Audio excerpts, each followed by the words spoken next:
பால் அபிஷேகம், பன்னீர் அபிஷேகம் என்று கோயில்களிலே சென்று இறைவனை அலங்காரப்படுத்தி ஆனந்தம் கொள்வர்கள் பலர் இருக்கிறார்கள்.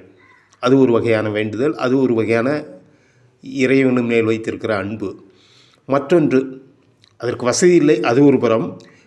இருப்பினும் இடைவிடாது முருகனை மனதிலே, கடவுளை மனதிலே நினைத்து கொண்டு அவனை வணங்கிக் கொண்டே இருப்பவர்கள் ஒரு ரகம். இதில் எது சிறந்தது என்று நாம் ஆராயும் முன்பு பெரிய புராணத்திலே உள்ள ஒரு சிறு நிகழ்வை இங்கே எடுத்துக்கொள்வோம். பூசலார் என்று ஒருவர் இருந்தார். உடம்பிலே திருநீர் பூசிக்கொண்டே, உடம்பு முழுவதும் திருநீர் பூசிக்கொண்டு தெரிந்து கொண்டிருப்பார். அதனால் தான் அவர் பூசலார். அவர் வாழ்ந்த இந்த ஊரிலே அன்றைய மன்னன் ஒரு கோவில் கட்ட ஆசைப்பட்டார். அதாவது சிவன் கோவில் கட்ட ஆசைப்பட்டார். அவர்களும் கட்டி முடித்த கிட்டத்தட்ட 2 ஆண்டுகள் ஆனது. அன்று கும்பாபிஷேகம், அதாவது கோயில் திறப்பதற்கான ஏற்பாடுகளை செய்து இறைவனை வழிபட்டு நின்றார்.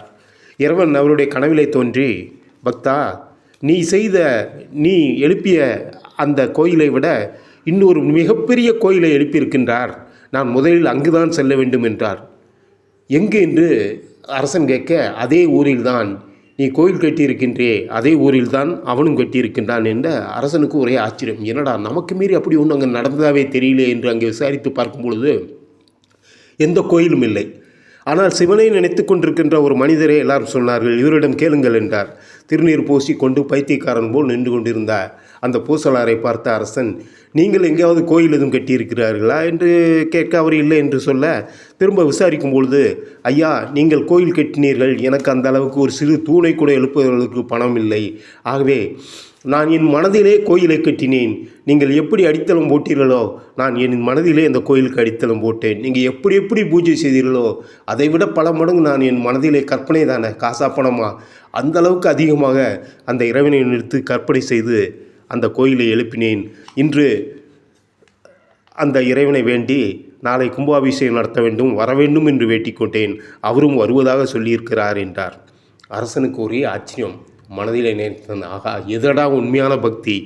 நாம் கோடியாக செலவழித்தாலும் அந்த நல்ல மனதோடு இறைவனையே நினைத்து கொண்டிருக்கும் அந்த உத்தமனுடைய மனதில் எழுப்பிய கோயிலுக்கல்லவா இறைவன் வருகிறார் என்று நினைத்து அவரை மிகவும் பாராட்டினார். அன்று முதல், அதாவது தெய்வ வழிபாடு, பணம் இருப்பவர்கள் எப்படி வேண்டாலும் அவனை அலங்காரப்படுத்தி சந்தோஷப்படலாம், ஆனந்தப்படலாம். இல்லாதவர்கள் அவனை மனதிலே நினைத்து கொண்டாடினாலே போதும் என்பதுதான் இந்த விளக்கம். நன்றி, வணக்கம்.